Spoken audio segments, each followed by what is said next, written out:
Je vous remercie beaucoup pour cette invitation et pour l'occasion, l'opportunité que vous m'avez offerte de présenter ce sujet devant vous aujourd'hui.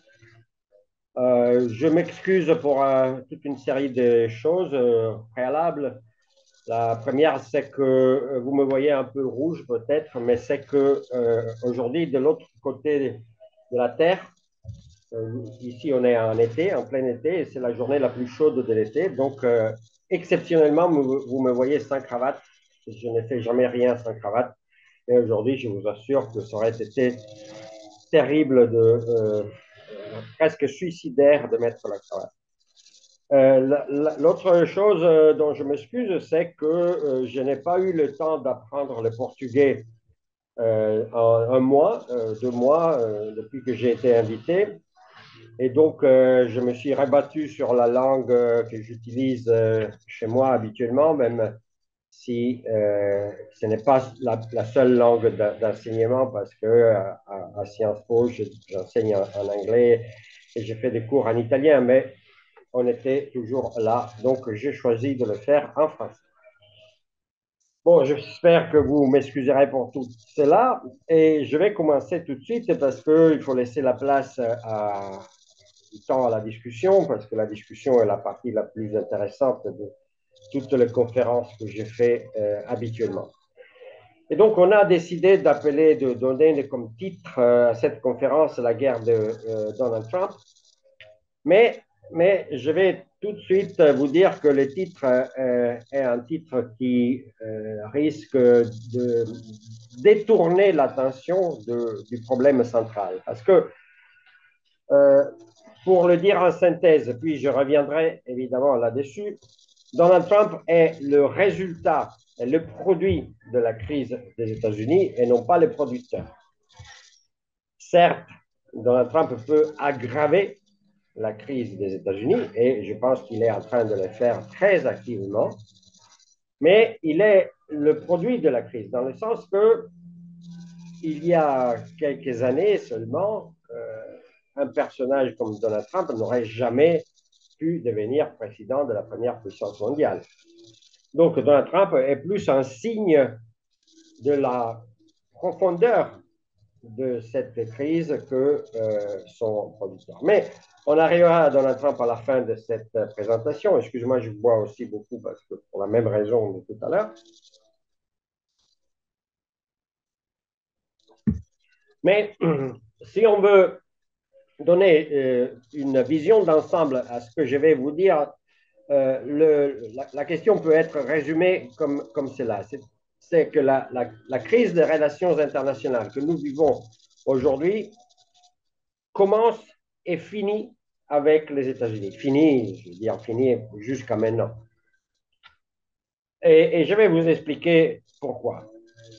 Il faut remonter, et c'est un peu petite précision méthodologique. La géopolitique, si on veut faire de l'analyse géopolitique, il faut inscrire tout sujet dans son contexte plus général. Donc, quand on parle de crise des États-Unis, il faut commencer à en parler à partir des années 1950. Et j'ai bien dit 1950. À l'époque, les États-Unis dominaient le monde de manière presque totalement incontestée. Ils avaient une supériorité sur tous les points de vue, politique, économique, militaire, culturel, tout ce que vous voulez. Vous pouvez nommer un secteur, les Américains étaient largement supérieurs à tous les autres. Et ils avaient pu atteindre cette situation privilégiée parce qu'ils avaient détruit complètement leurs compétiteurs pendant la guerre entre 1941 et 1945. À la fin de cette guerre, en 1945, les États-Unis produisaient la moitié de tout ce qui était produit dans le monde. Ils avaient les 2 tiers des réserves d'or mondiales. Ils avaient la bombe atomique, naturellement, et ils étaient présents sur tous les continents, on peut dire. Ils avaient gagné la guerre pour les Alliés, ils avaient gagné la guerre pour le Royaume-Uni, parce qu'ils avaient financé et armé le Royaume-Uni. Ils avaient gagné la guerre pour l'Union soviétique, ils avaient euh, financé et armé l'Union soviétique. Ils avaient gagné la guerre aussi pour la France, même si Roosevelt pensait que la France était un pays qui avait collaboré avec l'Allemagne et non pas avec les États-Unis. Mais ça, c'est une décision politique prise après-guerre. Donc, ils étaient dans la condition, ils avaient évidemment, inutile de le répéter, ils avaient détruit, annihilé complètement le Japon et l'Allemagne. Et donc, ils n'avaient pas de rivaux dans le monde. Ils pouvaient faire tout ce qu'ils voulaient. Et en effet, ce qu'ils ont fait, c'est de dicter les règles pour l'après-guerre. Ils sont devenus la puissance stabilisatrice de l'ordre de l'après-guerre. Toutes les règles, toutes les décisions qui ont été prises allaient dans le sens de perpétuer, si vous voulez, la domination des États-Unis dans les années qui suivaient. Que ce soit, on peut faire des exemples, évidemment, les accords de Yalta, le partage de l'Europe entre les États-Unis et l'Union soviétique, les accords de Bretton Woods en 1944, qui établissent toute une série d'organismes économiques internationaux qui faisaient les intérêts des États-Unis et qui établissent aussi la supériorité du dollar comme devise internationale. Par la suite, les États-Unis donnent naissance à l'Organisation des Nations Unies, qui est la première des organisations multilatérales qui dépendent entièrement des États-Unis, parce qu'évidemment, si les États-Unis se retiraient de l'ONU, l'ONU cesserait d'exister. Euh, et on peut continuer parce que l'OTAN, par la suite, toute une série d'organismes et d'organisations qui dépendaient des États-Unis et qui avaient le but de perpétuer précisément. Sauf que la dynamique des relations internationales est une dynamique qui est réglée par un mécanisme régulier, constant, c'est toujours le même, qui est le mécanisme de la croissance inégale, du développement inégal. C'est-à-dire que tous les pays ont des rythmes de développement qui sont différents les uns des autres.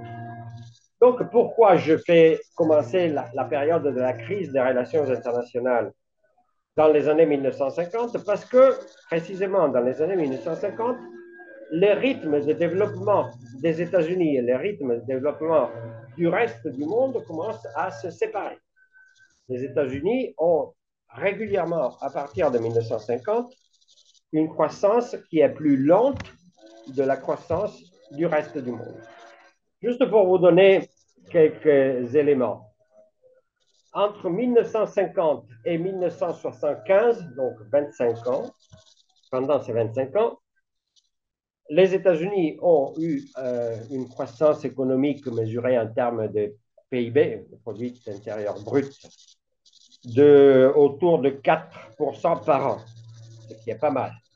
Sauf que l'Allemagne, la France et l'Italie ont eu des rythmes supérieurs et parfois supérieurs d'un tiers, et le Japon a eu un rythme qui était plus du double du rythme de croissance des États-Unis. Ce qui veut dire que à partir de là, les compétiteurs des Américains, c'est-à-dire l'Allemagne, euh, pour les Américains, l'Allemagne, l'Europe, quand ils parlent d'Europe, ils parlent de l'Allemagne. L'Allemagne, le Japon, mais aussi la France et l'Italie ont commencé à se développer plus rapidement. Donc, ils ont commencé à réduire les marges d'action des Américains. Là, cet écart sur le plan économique ne se traduit pas mécaniquement sur le plan politique, mais comme l'a dit, comme l'a expliqué très bien l'historien Paul Kennedy, il change, il se traduit politiquement in the long run, dans le long terme. C'est-à-dire, au début, on ne s'aperçoit pas que les équilibres, les rapports de puissance sont en train de changer, mais sur le long terme, cela va devenir évident. Alors, quand est-ce que les Américains se sont aperçus qu'ils avaient perdu du terrain sur le plan politique? Ils se sont aperçus à la fin des années 1960, ou, si vous voulez, au début des années 1970. Pourquoi ils se sont aperçus? Mais parce que c'était la conséquence de la défaite au Vietnam. C'est-à-dire la guerre au Vietnam a été la preuve que les États-Unis ne pouvaient plus faire ce qu'ils faisaient avant, ce qu'ils avaient fait avant. Donc, ils avaient perdu du terrain, si vous voulez. Entre 1941 et 1945, les États-Unis ont gagné deux guerres mondiales, on peut dire. Une guerre en Europe, une guerre en Asie.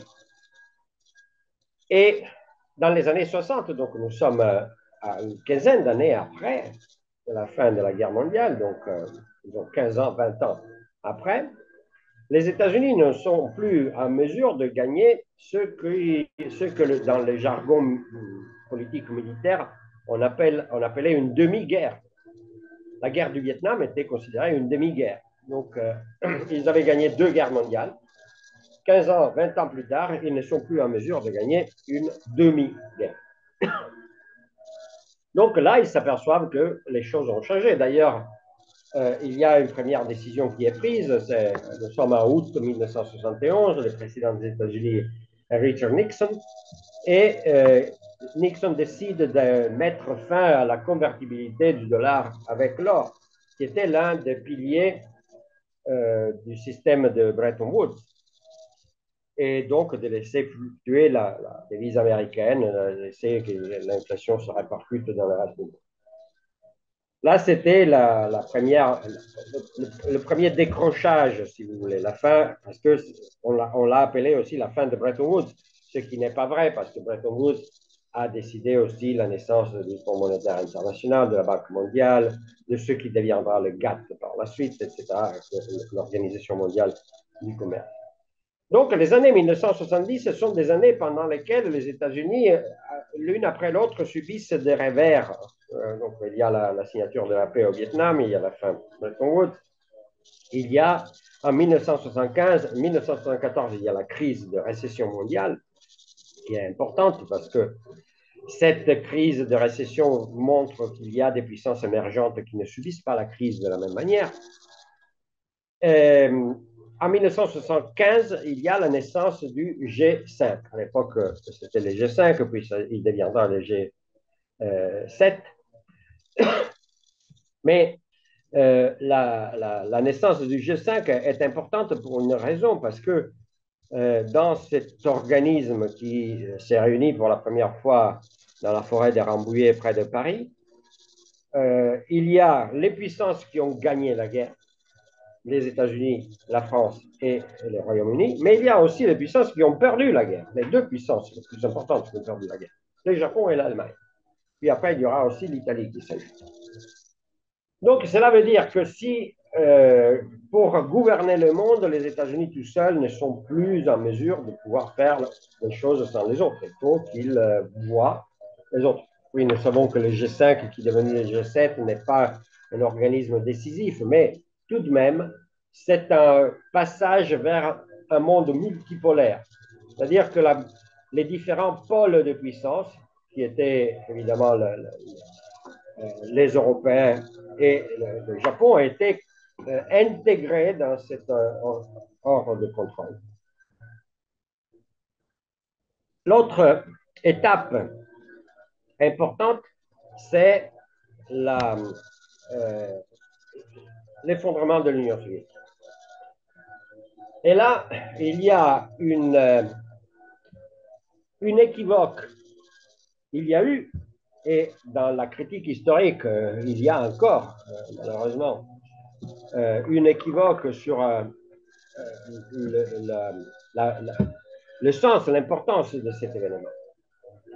Parce que l'effondrement de l'Union soviétique a été salué comme la victoire finale des États-Unis dans la guerre froide. Alors, je ne vais pas parler de la guerre froide. Si vous voulez poser des questions là-dessus par la suite, je suis je serais heureux de répondre, mais ce qui est important pour l'instant, c'est de comprendre que euh, l'ordre qui est né à la fin de la Deuxième Guerre mondiale a été appelé l'ordre bipolaire. Pourquoi bipolaire? Parce qu'il était soutenu par deux pôles, un pôle américain et un pôle soviétique. Alors, si vous imaginez n'importe quel édifice qui tient debout sur deux piliers, si vous éliminez un pilier, l'édifice commence à, dans la meilleure des hypothèses, à trembler. Et c'est ce qui s'est passé par la suite. Les Américains avaient utilisé l'Union soviétique pour tenir l'Europe divisée. Une fois que l'Union soviétique disparaît, ce contrepoids que les Américains avaient utilisé non seulement contre l'Europe, mais aussi contre le Japon, n'existe plus. Donc, la responsabilité des États-Unis dans les relations internationales augmente. Et elle augmente à un moment où les États-Unis sont plus faibles qu'ils ne l'étaient en 1947.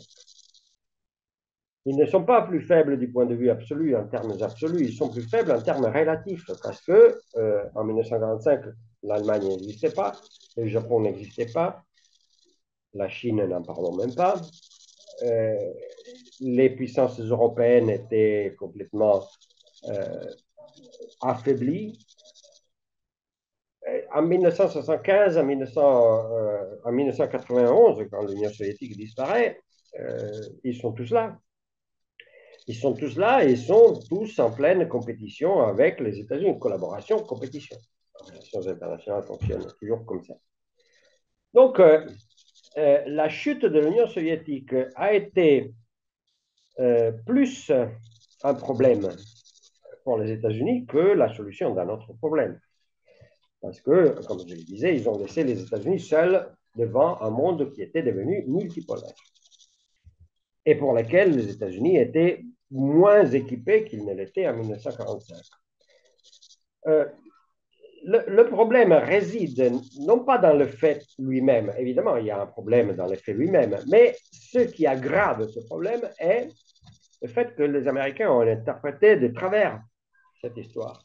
C'est-à-dire qu'ils ont pensé que la guerre était finie, la paix mondiale était acquise, donc tout irait au mieux dans le meilleur des mondes. À partir de là, tout irait bien.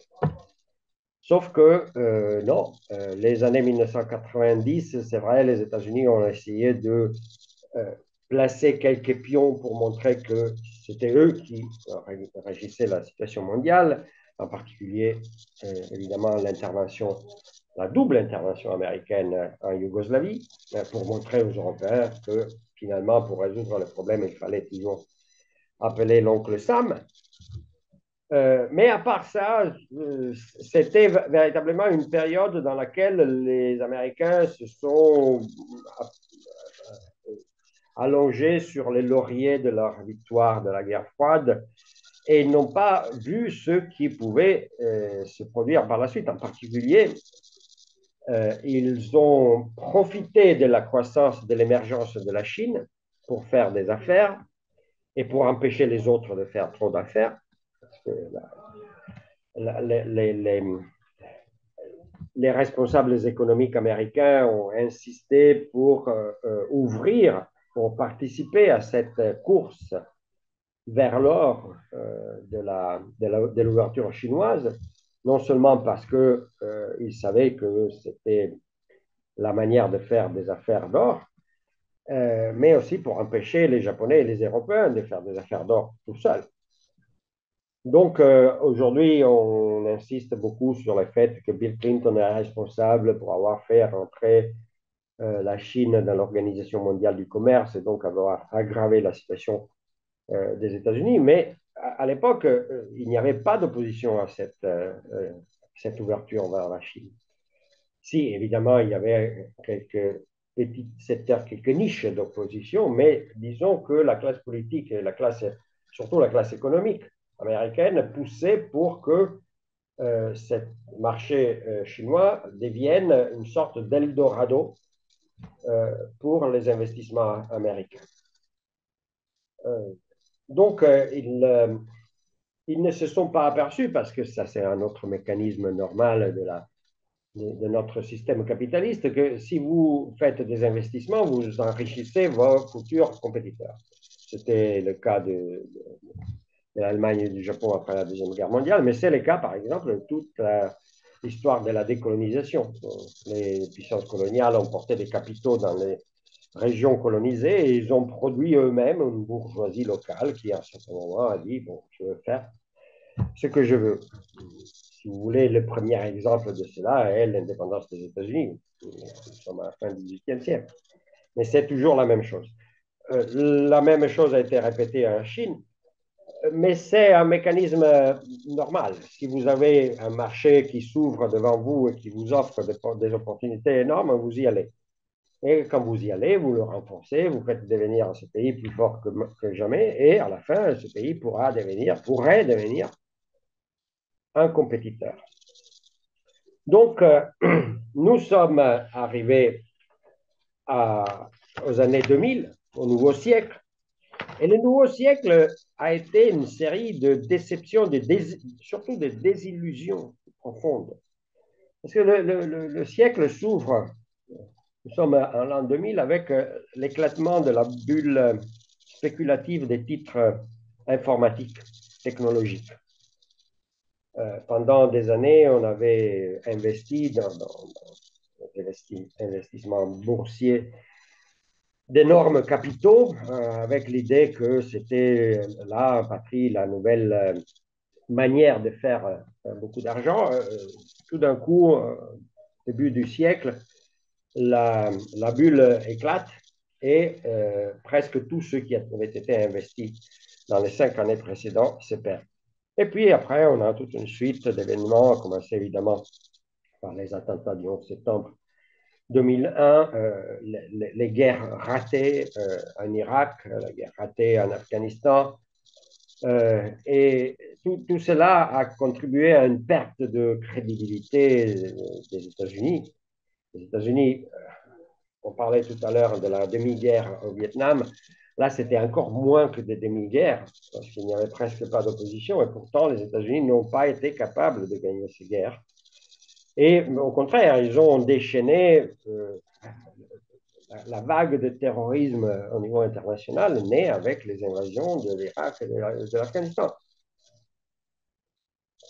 Donc, là, c'est le paradoxe d'une guerre qui a été nommée comme une guerre contre le terrorisme, War on Terror, et qui s'est révélée être une guerre qui a alimenté le terrorisme. Si vous prenez les graphiques des attentats qui ont été commis, attentats terroristes en Irak, en Iran et en Afghanistan, vous voyez qu'il n'y en a presque pas avant l'arrivée des Américains et que ça commence avec l'arrivée des Américains et puis avec toutes les organisations qui commencent à déferler dans le monde.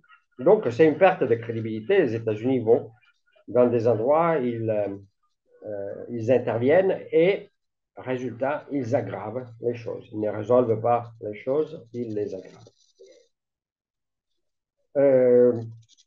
Même avant que cette décennie, la première décennie du siècle, ne finisse, il y a la crise de subprime de 2008.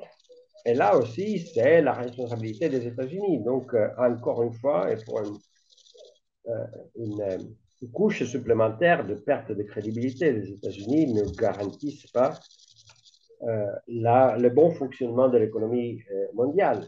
Et donc, c'est une autre grave crise de crédibilité. Entre autres, puisque je vous parle à vous qui êtes au Brésil, vous savez que la crise de 2008 est aussi la raison de la naissance des BRICS. Les BRICS à l'époque, qui deviennent BRICS en 2010. Donc, c'est le moment où tout le monde parle des BRICS. Parce qu'on considère que les vieilles puissances sont sur la voie du garage. Il y a les nouvelles puissances émergentes. Entre parenthèses, la Russie, considérer la Russie une puissance émergente, il faut avoir du courage, mais c'est encore autre chose. Quoi qu'il en soit, les nouvelles puissances émergentes vont prendre la relève. Donc, moi, je me rappelle à l'époque que je ne pouvais bouger nulle part parce qu'on me demandait de parler des BRICS, des BRICS, des BRICS, des BRICS. Or, je ne sais pas si au Brésil, on a eu la même perception qu'on a eue à l'extérieur, Habituellement, quand on est dedans, on voit les choses différemment. Mais après quelques années, personne ne parlait plus des BRICS. Disparu complètement. Même, je me rappelle, à un certain moment, je suis allé chercher sur Wikipédia si les BRICS existaient encore, parce que personne n'en parlait plus. C'était fini.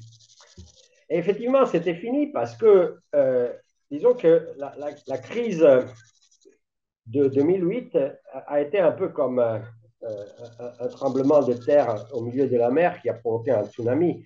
Et les vagues de tsunami sont arrivées par la suite, plus tard, frapper beaucoup des pays des BRICS.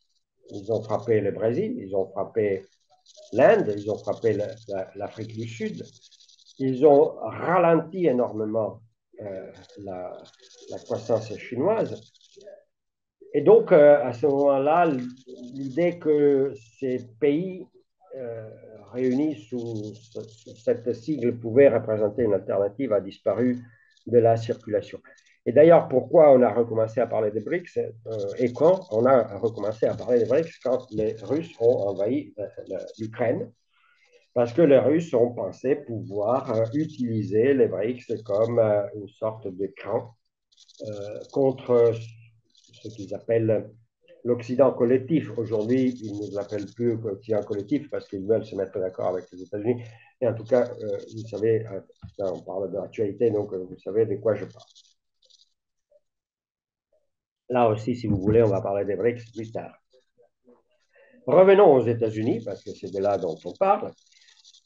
L'effet le plus important de la crise de 2008, c'est que les populations des pays qui avaient dominé le monde pendant les siècles précédents se sont rendues compte que l'avenir ne sera plus aussi bon que le passé. C'est-à-dire que toute une série de privilèges, on peut dire, par rapport au reste du monde, l'Europe, le Japon et les États-Unis jouissent de privilèges énormes. Eh bien, une partie de ces privilèges euh, seront perdus. Et, et cela est devenu évident avec cette crise, parce que cette crise a frappé directement toute une série, surtout aux États-Unis, il faut dire, parce que ceux qui avaient investi dans l'immobilier, qui se retrouvaient sans rien à cause de ces investissements, et ils ont commencé à penser que c'était la faute de la globalisation, que c'était la faute des compétiteurs, que c'était la faute des pays émergents. Comme d'habitude, la faute n'est jamais la nôtre, c'est toujours la faute des autres. Nous sommes toujours les victimes de la méchanceté des autres. Nous ne sommes jamais les méchants, nous sommes toujours les gentils. Les méchants sont toujours les autres. Quoi qu'il en soit, cette sensation qui avait des bases structurelles, des bases réelles, de perdre ce que l'on avait mis de côté pendant les années des vaches grasses, s'est transformé en cette soif de revanche, ou de vengeance. C'est-à-dire, puisque la faute est la faute des autres, puisque la faute est la faute à la mondialisation, il faut sortir du monde, il faut détruire les règles qui ont régi les relations internationales jusque-là, il faut frapper les compétiteurs, même de droit de douane, par exemple. Et donc là, vous voyez qu'il a fallu un peu de temps, mais finalement, cette position se sont affirmées sur la scène politique américaine, et pas que dans la scène politique américaine, parce que la tendance est devenue une tendance mondiale. En Europe et aux États-Unis de manière plus évidente, mais nous avons eu le cas des Philippines, nous avons eu le cas du Brésil, par exemple. Nous avons eu des cas par le monde de, si vous voulez, Israël, c'est également la Turquie, l'Inde, des cas des pays qui se sont retrouvés avec des gouvernements nationalistes, ultranationalistes, qui pensent que se renfermer eux-mêmes, sur eux-mêmes, c'est la solution à tous les problèmes. Bon courage, comme on dit en bon français. Donc, pourquoi je dis que la réaction interne américaine s'est développée petit à petit? Mais parce que Même sous la présidence d'Obama, donc Obama est élu juste après le commencement de la crise de 2008, euh, eh bien, même à cette époque-là, les États-Unis sont le pays qui se trouve en tête dans les mesures protectionnistes. Bien que les pays du G20 aient signé un document en 2009 en disant qu'il fallait faire attention à ne pas tomber dans le piège du protectionnisme, eh bien, tout le monde s'est mis à produire des mesures protectionnistes et les États-Unis en tête. Donc, c'est un mouvement qui a commencé là, de façon plus ou moins discrète, je dirais plutôt discrète. Et puis, quand Donald Trump a été élu, eh bien, c'est devenu beaucoup moins discrète et c'est devenu même la ligne politique, mais qui est d'ailleurs une ligne politique bipartisan, dans le sens qu'elle est partagée par les républicains, surtout après que Donald Trump a pris le contrôle du parti républicain, et traditionnellement des démocrates. Les démocrates sont le parti du protectionnisme dans leur histoire politique normale. Donc, là, nous avons la combinaison de plusieurs facteurs. Le facteur de déclin relatif, le facteur du ralentissement de la présence américaine dans le monde, le facteur de la perte de crédibilité due au conflit en Afghanistan et en Irak, euh, auquel s'ajoute, dans lequel se greffe ce populisme interne qui voudrait punir le reste du monde, qui aurait profité de la générosité des États-Unis et serait fermé sur lui-même. Donc, abandonner les engagements parce que, évidemment, il y a quelque chose de, un fond de vérité dans tout cela. Les Américains ne peuvent plus soutenir tous les engagements qu'ils avaient avant. Et d'ailleurs, Obama avait esquissé une tactique qui a été appelée retrenchment, de repli petit à petit. Et aujourd'hui, cette tactique est devenue le retrenchment total, c'est-à-dire le repli total et l'abandon du reste du monde. Avec l'idée, naturellement, je ne vais pas rentrer dans les détails de ce qui est en train de se passer aux États-Unis parce que vous le savez très bien, des idées concernant l'économie, que ce soit du côté de l'augmentation de, du déficit de l'État et donc de la dette accumulée qui va passer ces jours-ci avec ce Big Beautiful Bill qui va être voté ces jours-ci, qui va multiplier la dette américaine par je ne sais pas quel niveau, et par guerre, les guerres commerciales. Mais évidemment, la chose ne se limite là, parce que à l'intérieur même des États-Unis, il y a toute une série de règlements de comptes qui touchent plusieurs secteurs et surtout touchent les secteurs, tous les secteurs qui ont rendu les États-Unis grands. Donc, en effet, le slogan de Donald Trump, Make America Great Again, évidemment, ça n'a aucun sens parce qu'on ne revient jamais dans les passés. Il faudrait lire tout simplement les fragments d'Héraclite qui nous sont restés pour le savoir. Mais au-delà de cela, tout ce qui a fait l'Amérique grande est démantelé aujourd'hui par l'administration américaine. On peut parler des universités, on peut parler des institutions, des checks and balances, le fait que qui investissait aux États-Unis savait qu'il pouvait compter sur un système fiable, système politique fiable, mais surtout, il faut parler des immigrés. Parce que s'il y a un pays dans le monde qui doit son existence à l'immigration, c'est bien les États-Unis, parce que les États-Unis sont un pays constitué essentiellement par l'immigration. Même Donald Trump est un immigré. Ne parlons pas de ses femmes, mais lui, il est un enfant d'immigré. Mais c'est normal parce que tout le monde, excepte évidemment ceux qui ont été colonisés au moment de l'arrivée des Européens, les descendants qui d'ailleurs se sont mélangés, mais à part ceux-là, les autres sont tous des immigrés.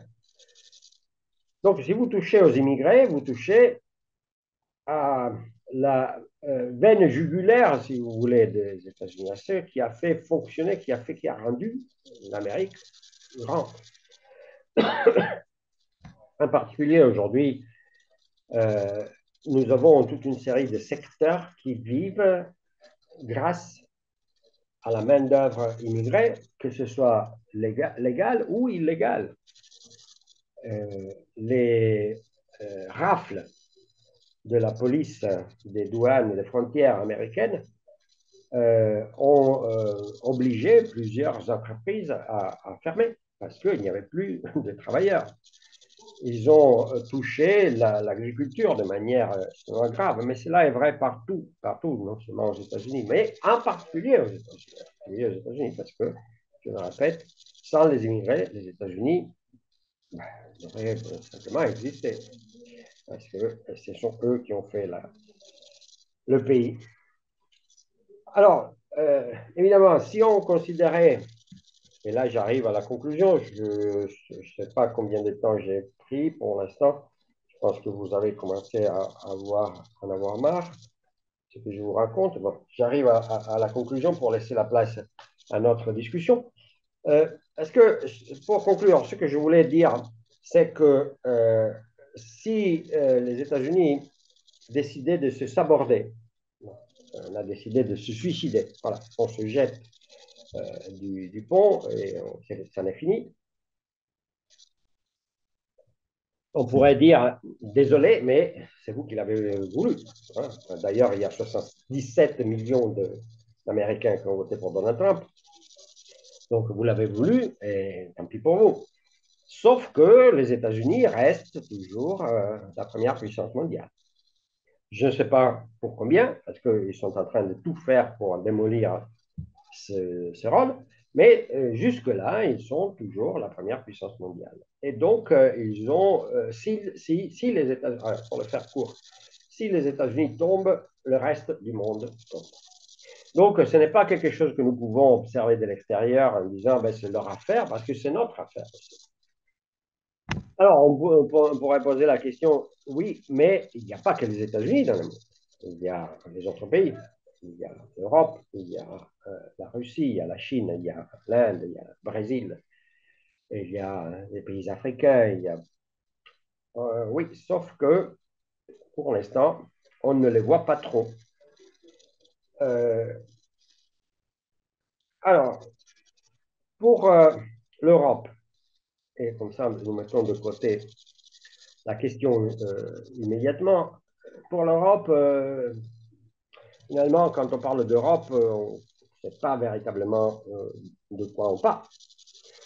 Est-ce l'Union européenne? L'Union européenne n'est pas en mesure de décider quoi que ce soit.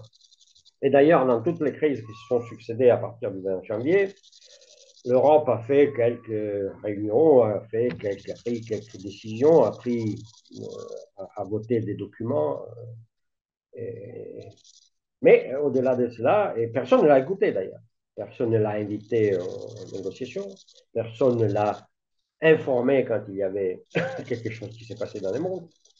Le comble du ridicule, c'était que les Européens, non pas seulement l'Union européenne, mais les Européens plus en général, se sont réunis à la mi-juin pour décider quelle pouvait être la ligne à appliquer, la ligne européenne à appliquer au Moyen-Orient, mais pendant qu'ils étaient réunis, les Israéliens ont attaqué l'Iran, sans prévenir les Européens, sans prévenir ceux qui étaient réunis là-bas. Donc, ceux qui étaient là-bas, ils ont dû arrêter leur réunion et dire, là, les choses sont en train de changer. Ils n'ont même pas été informés que quelque chose était en train de se produire. Je ne suis pas sûr que les Américains aient été informés. Je ne suis pas sûr parce que la première déclaration de Marco Rubio était qu'il ne savait pas. Et puis après, évidemment, la ligne a changé, c'est pas nouveau. Quoi qu'il en soit, les Européens sont exclus du tableau. Pour l'instant, ils sont exclus du tableau. Et c'est un gros problème pour les Européens parce que ils ont vécu, surtout sur les plans sécuritaires, grâce aux États-Unis. Et là, c'était parce que les États-Unis voulaient. que les choses aillent comme ça. Et là, maintenant, il se trouve à découvert. Et puisque la situation internationale est une situation qui ne va pas vers des jours meilleurs par an, ils ne savent pas comment faire pour trouver la parade. Ça, c'est un gros problème. Parce que qui est-ce qui trouve la parade? Parce que pour l'instant, il n'y a pas une Europe, comme je le disais tout à l'heure, il y a des pays européens. Et toutes les mesures qui ont été prises jusqu'à maintenant concernent les pays européens pris singulièrement, pas l'Europe.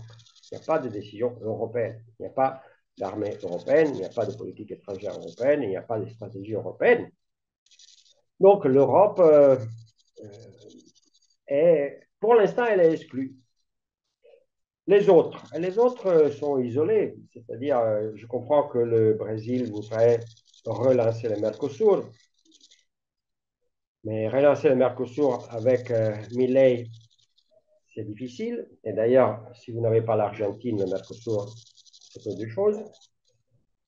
Et d'ailleurs, avant, quand il y avait les péronistes au pouvoir en Argentine, chez vous, il y avait Bolsonaro. Et donc, le problème était inversé, mais égal. Euh, L'hypothèse d'un bloc régional sud-américain, une hypothèse qui me semble s'être éloignée énormément au cours des années précédentes, énormément. Mais c'est à partir de la crise de 2008, hein, parce qu'avant la crise de 2008, l'idée de créer des blocs régionaux de libre-échange fonctionnait très bien. Il reste une partie de l'Asie extrême-orientale qui a mis en place des organismes, des accords de libre-échange pour voir comment ils marchent. Mais pour l'instant, ce sont les problèmes politiques qui posent problème. C'est-à-dire qu'il y a certains organismes, par exemple l'ASEAN Énergie, le RCEP, qui peut paraître intéressant, mais à l'intérieur, vous avez des pays qui n'ont pas beaucoup de choses en commun politiquement. La Chine, la Corée du Sud, le Japon, les Philippines, le Vietnam. Comment vous pouvez mettre ensemble ces pays-là? Sans compter que maintenant, il y a une autre puissance émergente dans la région qui est l'Indonésie. Vous ne pouvez pas compter sans l'Indonésie. Et que dire de l'Australie? L'Australie, aujourd'hui, encore une fois, se retrouve comme beaucoup d'autres orphelines. Il y a un accord qui a été signé avec le Royaume-Uni et les États-Unis, l'AUKUS, comme on l'a appelé. Probablement, Donald Trump ne le savait même pas. Quoi qu'il en soit, il dit que peut-être tout cela va être remis en discussion. Que dire du Canada? Le Canada, aujourd'hui, parle beaucoup plus et beaucoup plus volontiers avec la Coalition of Willing, la coalition des volontaires, formée par le Royaume-Uni, France, Allemagne, Pologne, etc., qu'avec les États-Unis. Donc, vous voyez, les autres pays ne sont pas en mesure aujourd'hui de présenter un front commun, tant plus que beaucoup d'entre eux répugnent à former un front commun avec la Chine, en sachant que la Chine représente une menace pour eux aussi. Donc, nous sommes dans une phase de transition dans laquelle on ne voit pas véritablement un avenir radieux. Et au centre de toute cette confusion, il y a les États-Unis. Donc, nous avons commencé avec les États-Unis, nous terminons avec les États-Unis. La crise des États-Unis se répercute sur la totalité du monde et rend très difficile la solution des problèmes qui existent. Et au contraire, il crée continuellement de nouveaux problèmes. Si vous êtes d'accord, je m'arrête là parce que je pense qu'il y a beaucoup de questions. Et je sollicite intervenir, poser des questions, mais même pas forcément des questions. Vous pouvez avoir des objections, des doutes, des demandes de précision, tout ce que vous voulez. Je suis là. Tant que nous avons le temps, nous sommes là.